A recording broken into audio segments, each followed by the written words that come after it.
I huaj I lëviz me makinën e një gruaje në treg. Reagimi I qenit të saj do t'ju lërë pa fjalë.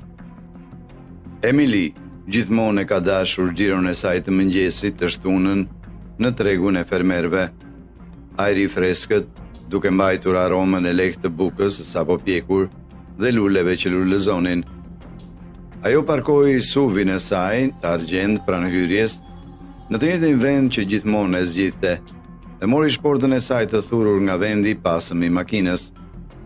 Tregu ishte plot me jetë, I gjallë me biseda dhe me zhurmën e jetës së qytetit të vogël. Ajo buzëqeshi, gati për të humbur në gëzimin e thjeshtë të blerjes së perimeve dhe luleve. Por, ndërsa mëngjesi kalonte, një shqetësim I çuditshëm filloi të depërtonte në gjoksin e saj. Ajo nuk mund ta shpjegonte, nuk kishte asgjë të gabuar, jo vërtet. Dielli po shkëlqente, shitësit ishin miqësor, megjithatë, çdo kaqer ajo ndjente një shtrëngim të lehtë në qafën e saj, si të ishte vëzhguar. Ishte vetëm imagjinata e saj.